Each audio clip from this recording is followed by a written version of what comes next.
Hello and welcome to World Insight on CCTV News. I'm Tian Wei in Hangzhou. Coming up on today's G20 special is the opening day of the G20 summit here in China's Hangzhou. We bring you all the action, including from the BRICS countries meeting on the sidelines. I also hold an exclusive interview with Italian Prime Minister Matteo Renzi and speak with the Chinese ambassador to the United States. What impact do they think the G20 will have on China's foreign relations? Let's find out. Chinese President Xi Jinping opened the G20 summit today here in Hangzhou. President Xi proposed during his speech a Chinese remedy for the world's economic woes, to take a path of robust, sustainable, balanced, and inclusive growth. The G20 summit has brought together leaders of the world's major economies tasked with finding ways to boost the global economy. On the discussion table is a recommendation from the business community for policymakers to remove barriers to free trade. The G20 summit gathers 20 of the world's most powerful leaders, but is far from a superstar carnival. International trade is facing its lowest growth rate in 3 decades, and the global jobless rate is nearly 6%. Analysts warn protectionism has become an appealing choice for many politicians, particularly in countries going through elections like the United States. 8年前 8 years ago, at the height of the international financial crisis, G20 members came together in a spirit of unity and partnership, brought the world's economy back from the cliff's edge, and put it back on a track of stability and recovery. Today, 8 years on, the world's economy has again reached a critical juncture. The BRICS leaders met before the official G20 opening this afternoon. President Xi welcomed his 4 counterparts: South African President Jacob Zuma, Brazilian President Michel Temer, Russian President Vladimir Putin, and Indian Prime Minister Narendra Modi to the informal meeting. The 5 leaders sat down for talks on how to further cooperation, as well as discussions on regional and global issues. President Xi has said before their meeting that the rise of the emerging markets has been one of the most far-reaching changes in contemporary international relations. 新专国家 The BRICS countries are the champions of the emerging countries and developing countries. They are important members of the G20. G20 countries account for 2/3 of the world's population and over 80% of global GDP and trade volume. It is widely seen as the most effective platform for global governance.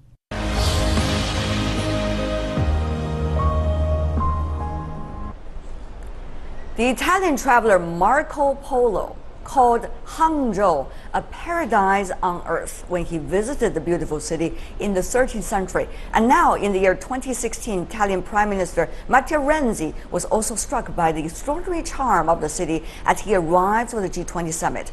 I caught up with him for an exclusive interview on bilateral efforts to improve cooperation, Italy's role in the Belt and Road initiatives, and much more. But before the interview, here's some background on China-Italian ties. Italian Prime Minister Matteo Renzi's attendance at the G20 summit is his second visit to China since he took office in 2014. Chinese President Xi Jinping met with him on Saturday. Both pledged further effort to improve cooperation. Italy and China established a comprehensive strategic partnership in 2014. During a trip to Rome earlier this year, Chinese Foreign Minister Wang Yi said it is in the interest of both countries to deepen the partnership. He said there is great potential in further cooperation between the 2 countries, especially in the areas of trade, infrastructure, technology and innovation. Mr. Prime Minister, welcome to CCTV News. Good morning. I'm really happy to be here with you. This is an early morning interview. Italians are very efficient, reflecting from the schedule of the Prime Minister, I guess.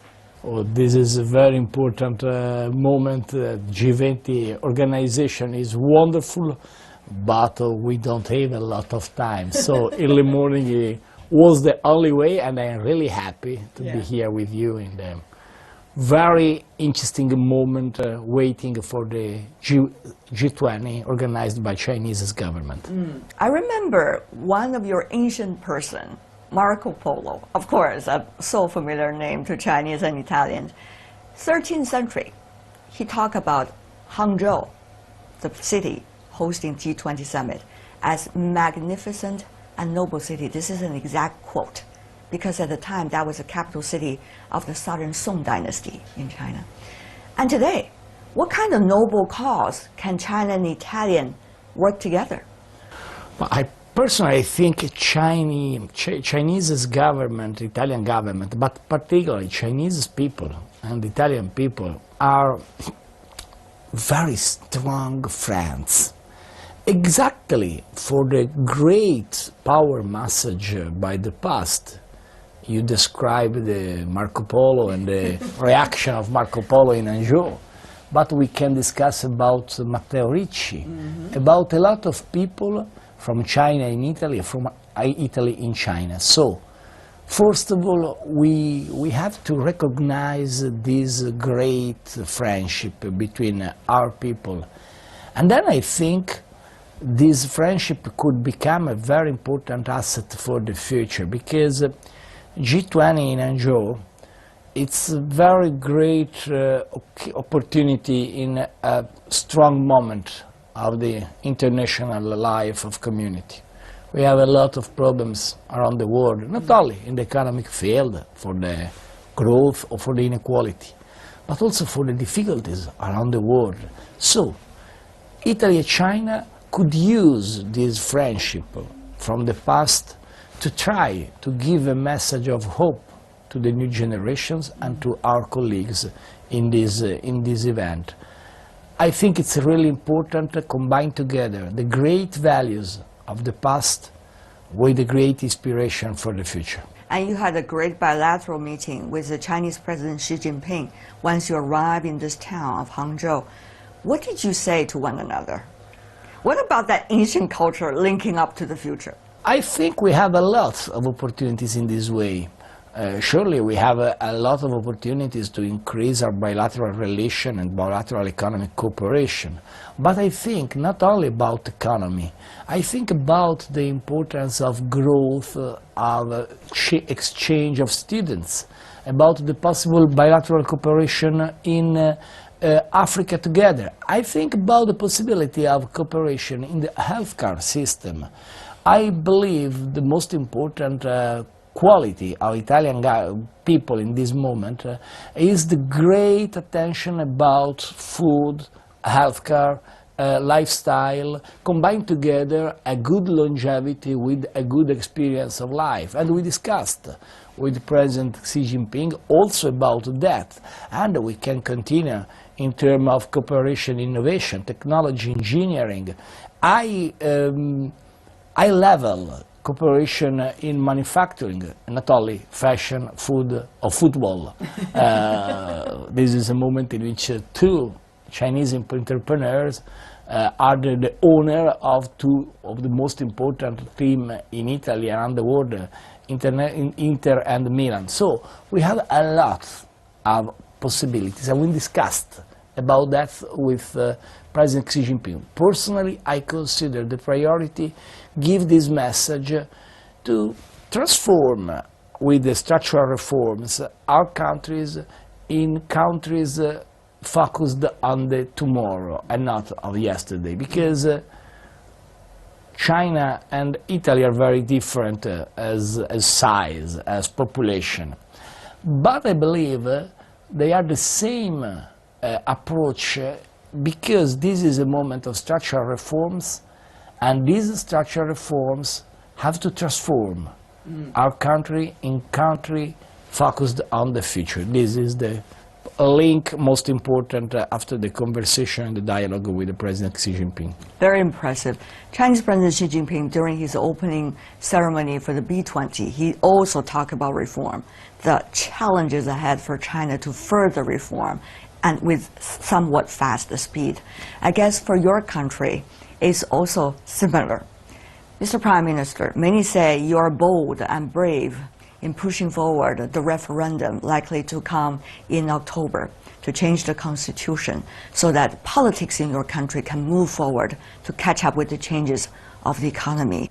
After a lot of years, finally something is changed in our country.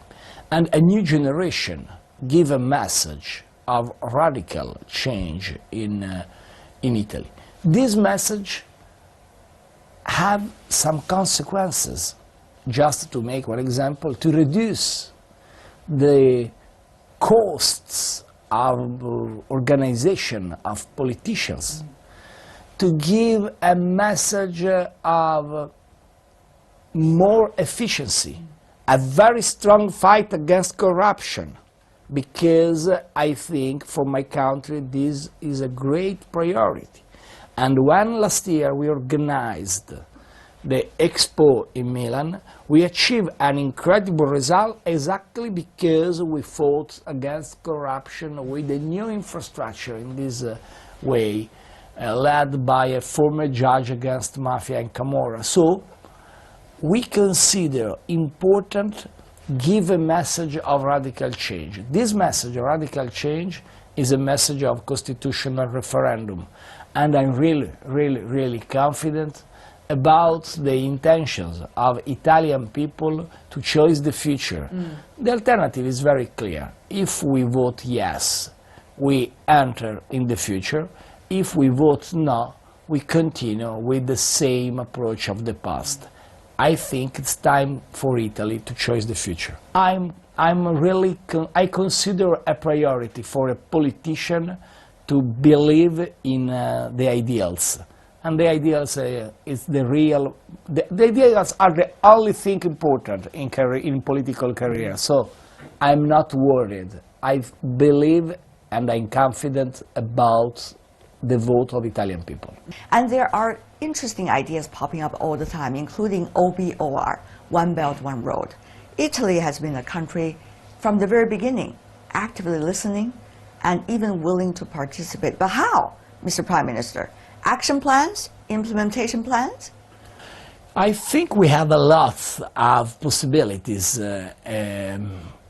if we follow One Belt, One Road. But in my mind, the priority is the decision achieved by Italian government to change the harbor and port regulation.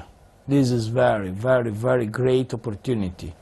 Why? Because Italy is a land of sea, and the conclusion of road from China to Europe could be exactly the Italian harbor, Italian ports.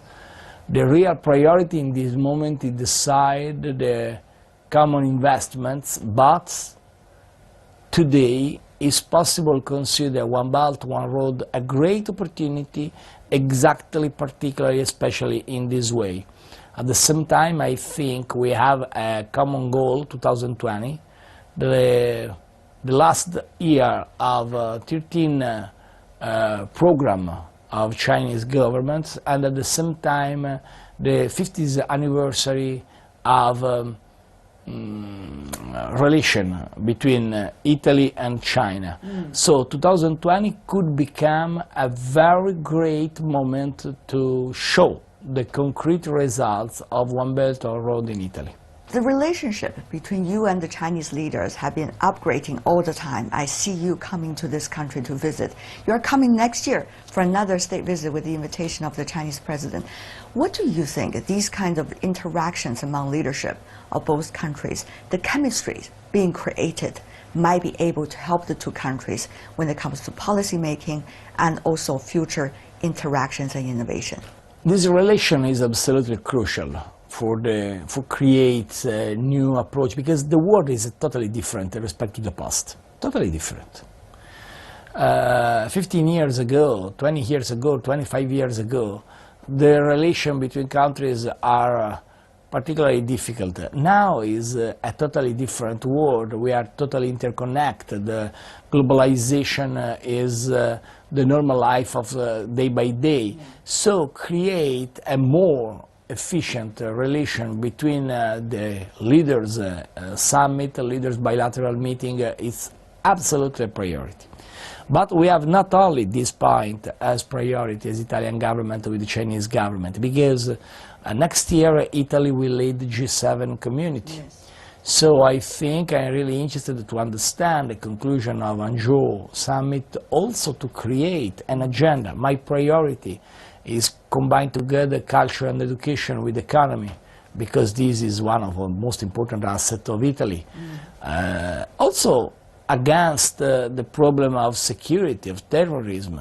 We invest a lot of money in security, but we have to invest the same money in culture, education, theater, museum, sports, football, because we have to give a message to our population, combined together at this point. So next year we will have the G7 in Italy after G20 in China. The President of the Republic of Italy, Sergio Mattarella, will be here for a state visit next in the first months of 2017.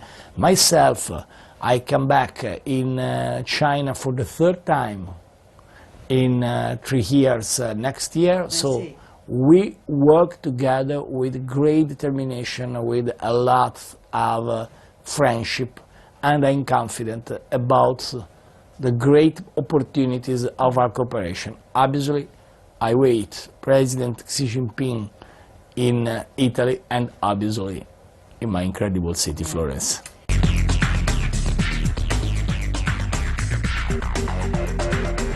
Located in southern Europe, Italy is one of the most alluring destinations for travelers from around the world.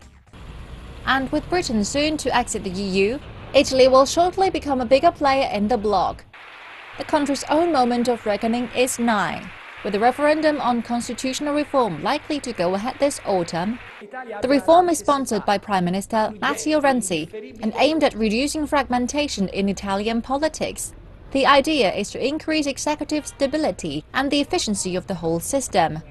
But Renzi has staked his political future on the outcome. He says he will resign if the vote goes against him. Either way, Italy will be in a position to wield influence over the EU's future direction. Mr. Prime Minister, you are innovative, some say, in politics, not only in your internal politics, to change your politics, but also in the inter-country relations on the European continent. Many pointed out your interactions with Germany and also your conversations and encounters with Chancellor Merkel.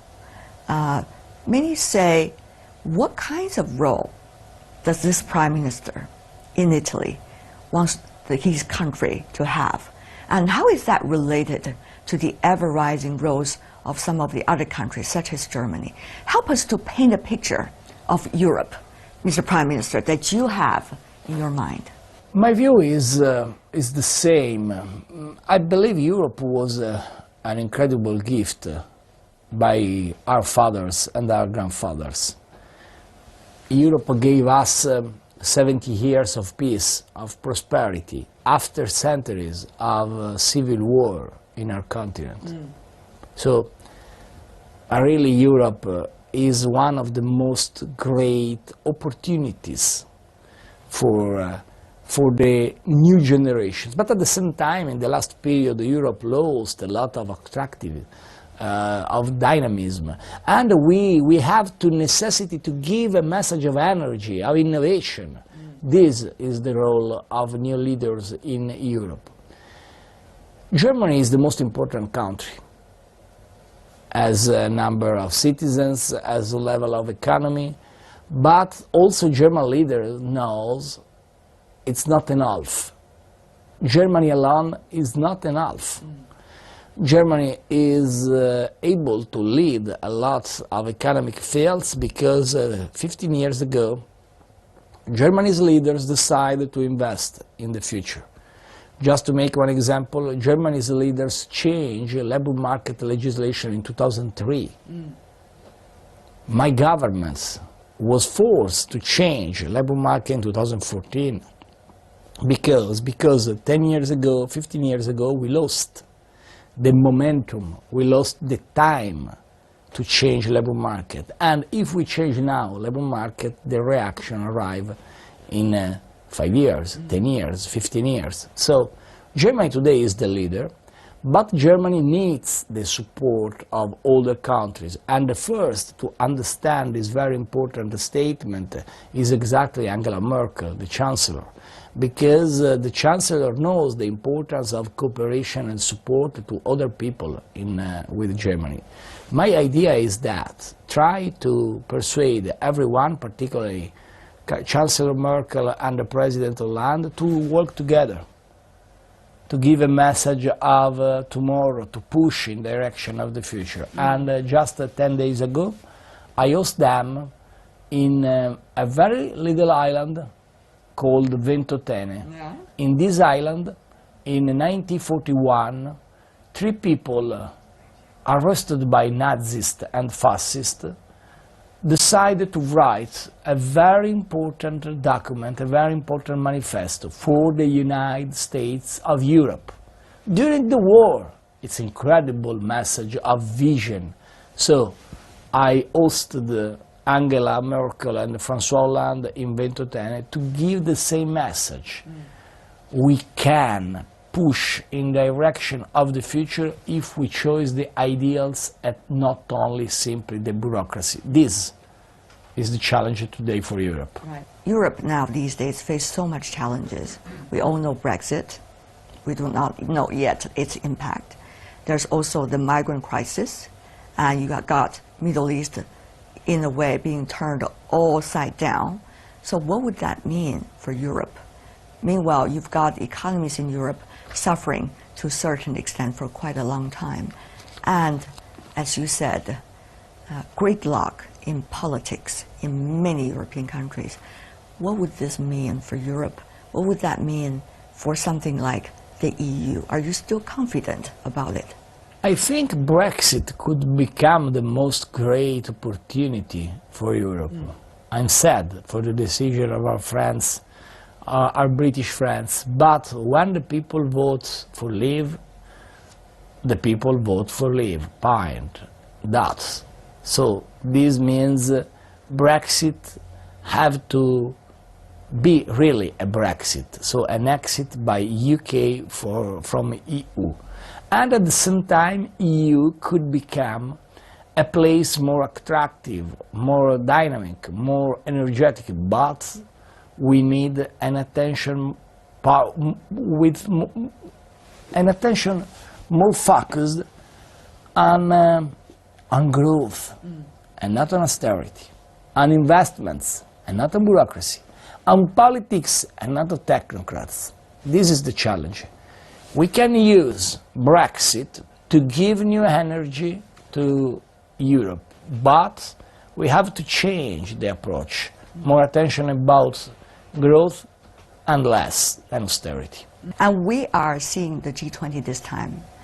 What do you consider as the Prime Minister of Italy and an active member of international politics as successful result, if there is a result? The results of this meeting will be clear in the next months, not in the next hours, because when we organize meetings some that, the real consequences arrive just after some months, some weeks. But my goal, I think the goal most important in this momentum of the life of international politics is combine together growth with equality. Create a climate to help the middle class and give a message of strong link between growth and equality. The growth is for everyone, not also for someone. Thank you so much, Mr. Prime Minister. I hope there will be more breath of fresh air for today's politics. Really appreciate it, Mr. Prime Minister. Bye-bye. Such a pleasure. China-U.S. ties are one of the most important bilateral relations among the international community. Here at the G20 summit in Hangzhou, I happened to talk to Chinese ambassador to the United States, Mr. Cui Tiankai. He shared his views on how the two sides should continue to work together. Before the interview, let's take a look at the latest interactions between the two sides. Talking cooperation. Chinese President Xi Jinping and US President Barack Obama met on Saturday ahead of the G20 summit in China's eastern city of Hangzhou. She said China appreciates the support from the US in the lead-up to the summit. 中方愿同美方一道， China is willing to stand with the U.S. to ensure the relationship between the two countries develops in a right direction, to persist in avoiding conflict, confrontation, and to maintain the principles of mutually respecting one another and mutually beneficial cooperation, to increase mutual trust and deepen cooperation, and manage our differences in a constructive way. We will continue to push forth the healthy, stable development of U.S.-China relations. The two leaders, along with the UN Secretary-General Ban Ki-moon, attended a ceremony to hand over documents of joining the Paris Agreement. The papers certified the world's two biggest carbon emitters had taken the necessary steps to ratify the agreement aimed at combating climate change. Where there is a will and there is a vision, and where countries like China and the United States are prepared to show leadership and to lead by example, it is possible for us to create a world that is more secure, more prosperous, and more free than the one that was left for us. Obama said the two sides should look to cooperate further in areas of common interests. This year's G20 summit would be a good platform to further deepen mutual respect and trust between the two countries. Ambassador Cui, welcome to CCTV News. Thank you. It's so nice to see you in Hangzhou. Reunion, not only you with your hometown, but also we got the reunion in a way after the bilateral meetings between the two presidents. So let me ask you about this. How much do you think the meeting itself and the two leaders work together in terms of the G20 summit, this platform, like to provide the two countries with experiences of participating in the global governance together? Well, I think this is a reunion in maybe two senses. First, it's in historic sense. Hangzhou is the place where the Shanghai Communique was negotiated. Yeah. Premier Zhou Enlai and the Dr. Henry Exactly. Kissinger? Exactly, yeah. So now 44 years have passed, and we have had 8 American presidents from both parties. Now our two presidents are back in Hangzhou again. And this is a very good opportunity for us to review what has happened in the last 4 decades and so, and look forward to the future for the relationship. What kind of future can we really look forward to, Ambassador Cui? You probably can go to a little bit in detail for us. That will bring me to the other sense of reunion. This is actually a continuation of the strategic conversation between the two presidents, which they started back in 2013 in Sunnylands at the Annenberg Estate. And then they met again in Yingtai in 2014. They met again during the state visit by President Xi last year at the White House. And earlier this year, they met again on the occasion of the Nuclear Security Summit. Now they are meeting in Hangzhou. So this is really a continuation of the strategic conversation between the two presidents. And I'm sure they will give us a very clear and a strong guidance on how the relationship move forward and how we could achieve a smooth transition from the Obama administration to the next American administration. Well, talking about President Obama, he's likely to graduate from his presidency term. And as a Chinese ambassador to the United States, you witnessed almost the whole process. What do you make of the past 8 years for President Obama, from your perspective? I think as far as his China policy is concerned, I think President Obama has a very positive scores for his performance. Even rebalance? Well, there are always two sides in this relationship. This is a very complicated and complex relationship. But I think on balance, on the whole, it is moving forward. It has been moving forward for the last few years. What do you mean by moving forward? We see still some of the difficult issues popping up, particularly geopolitics, neighborhood relations. Well, you see, China and the United States are two very different countries. We have very different historical heritage, we have different culture, and certainly very different political and economic systems. So there have always been differences, and there will be differences in the future. This is the reality. But at the same time, I think the two countries have been able to manage these differences in a very constructive way and doing their best to expand cooperation. So in our words, we've been moving forward on the path of building a new model of major power relationship in the last few years. However, the American side has not necessarily participating that actively in fulfilling the content of this new relationship you have just described. I think there has been some misunderstanding or misperception by some of our American friends of this idea of building a new model of a major country relationship.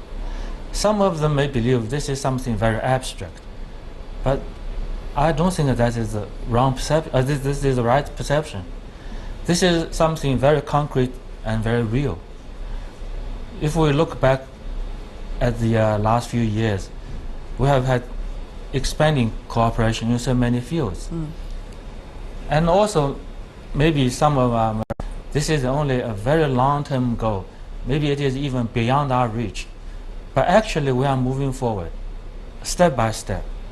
So, despite all the differences between the two countries, we have more and more cooperation in so many fields. What is the latest step that you just talked about that will make you proud, that would in a way support your idea? Our cooperation on climate change, for instance, and our cooperation in the G20 process. As the two biggest economies in the world, I think that there is a very effective policy coordination between China and the United States for the G20 process. How do you as an ambassador has been participating in this consultation process in preparation for the G20 summit this time? Well, I myself, I used to be China's Shepherd for G20 for a few years before I became ambassador to the United States.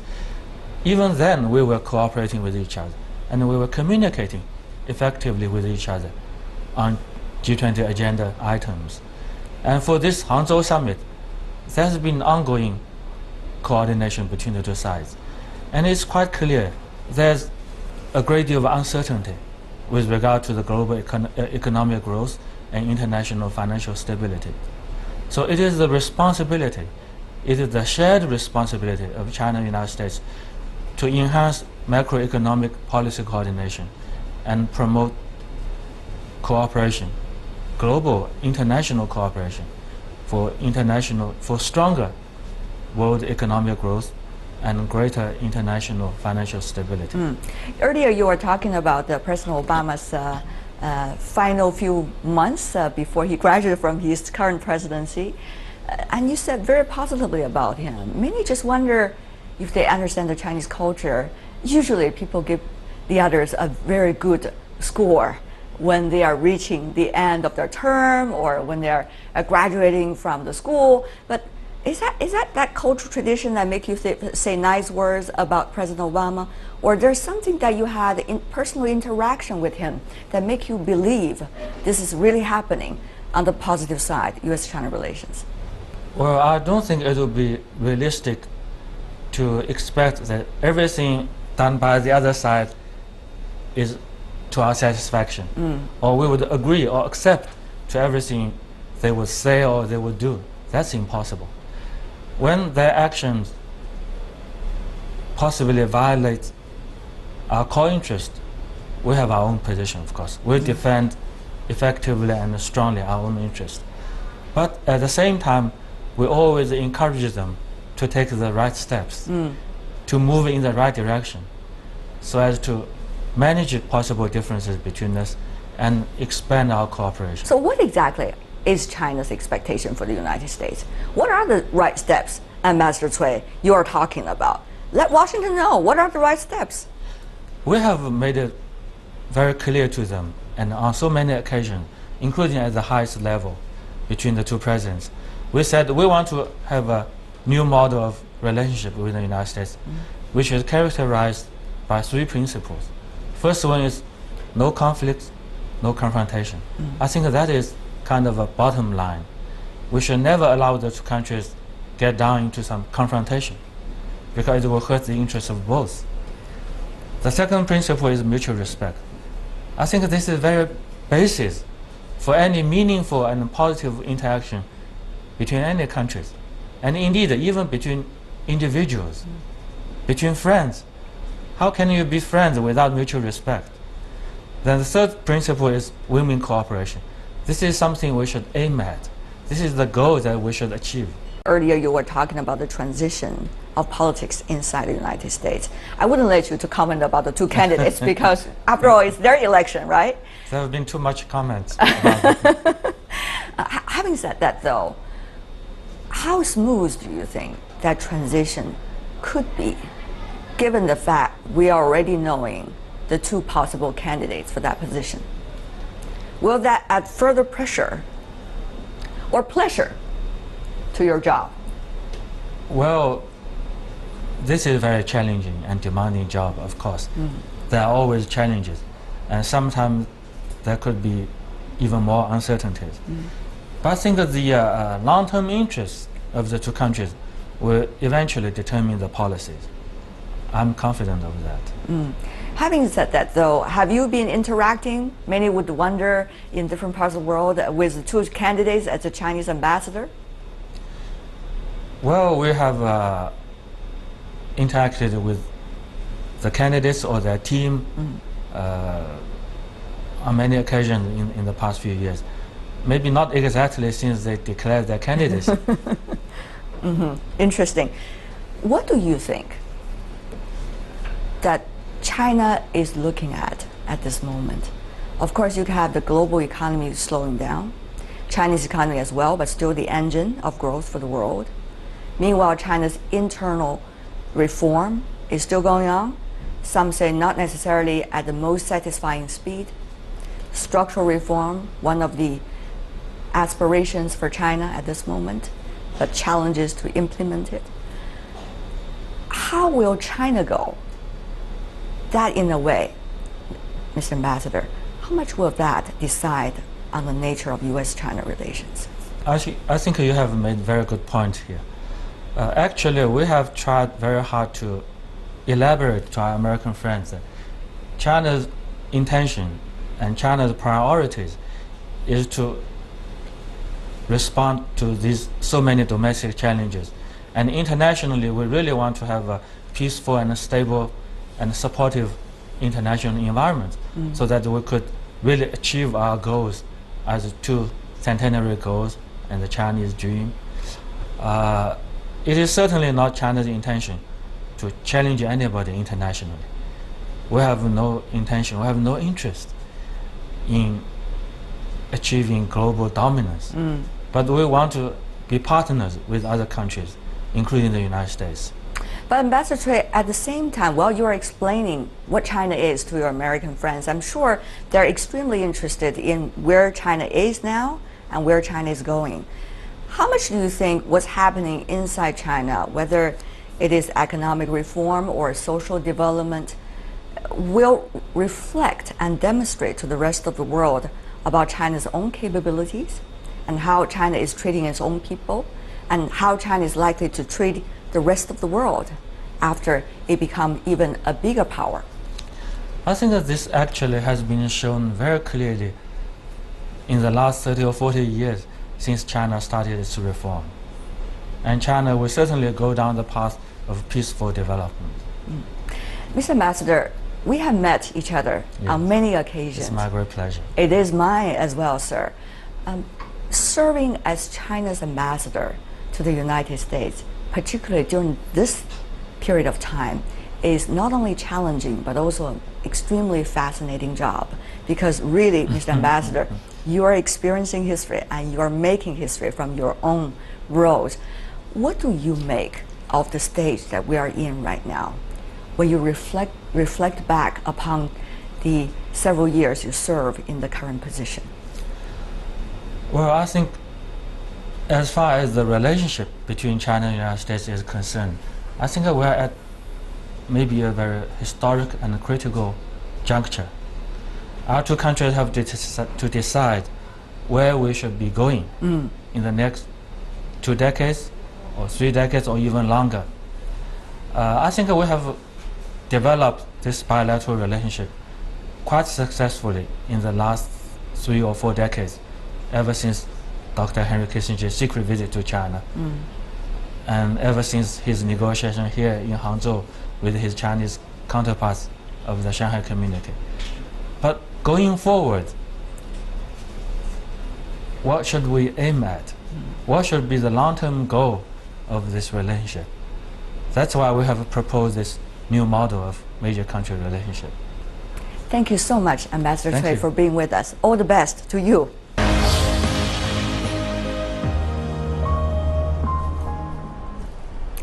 That's all for today. Our special coverage of the G20 continues tomorrow.